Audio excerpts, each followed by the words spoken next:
Today we are going to learn English from 2 talking socks. Aren't you excited, children? This story is about fun and learning. What happens when 2 mismatched socks come to life in a laundry basket? Chaos and comedy. Basket socks meet Stripey and Dotty. 2 talking socks with very different personalities who learn how to communicate, compromise, and even rhyme. Perfect for learning fun everyday vocabulary and sentence building. Hello kids, open mouth smile. What if your socks could talk? Well, in today's story, they do. Let's meet Stripey and Dotty and learn how they use words to solve problems and become the best pair ever.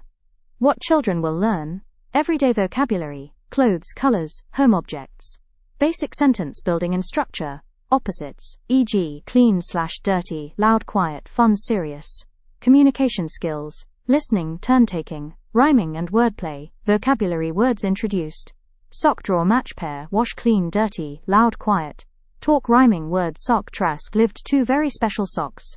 They weren't ordinary socks. These socks could talk. They were best friends and loved going on adventures together. One day, Socky and Lucky woke up to find they had lost their way in the big, messy laundry basket. Socky was very worried. "Oh no, Lucky, where are we? How will we find our way back?" Lucky replied in a cheerful voice, "Don't worry, Socky, we just need to use our words and ask for help." Socky and Lucky started talking to other clothes in the basket. "Excuse me, Shirt, have you seen the way out?" asked Socky. Shirt replied, "Yes. Follow the smell of fresh soap, and you'll find the laundry basket's edge." Along the way, the socks met a friendly Sweater, who taught them new words like warm and soft. Sweater exclaimed, "Warm and soft, just like me." Lucky Sardi, warm, soft, new words to remember. The socks practiced saying the words out loud and used them to describe their adventure.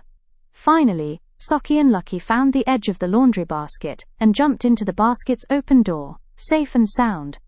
Socky said, "We used our words to find our way home." Talking really helps. And from that day on, Socky and Lucky loved talking and learning new words every day. Can you find 2 things nearby and give them new names using words like warm, soft, or cozy? Say the words out loud and tell someone your new words. Now let us repeat the words again. Sock drawer match pair, wash, clean, dirty, loud, quiet, talk. Rhyming words: sock, rock, dot, hot pair, hair, loud, cloud, wash, squash. Now let us understand what we learned from this story. In the corner of a messy laundry room, Stripey, a serious striped sock, and Dotty, a playful polka dot sock, wake up and discover they can talk. But, uh-oh, they argue about everything: who belongs in which drawer, what sock rules are best, and how to stay clean. As the story unfolds, they learn how to use clear words to express feelings, take turns talking, use rhyming to make silly points, work together by building sentences and listening. In the end, they realize that even though they're different, they make the perfect pair, because friendship speaks louder than fashion. Children, if you enjoyed this story and learned a word from the story, press the like button to let us know. Thank you for watching Artzy Monkey Kids channel.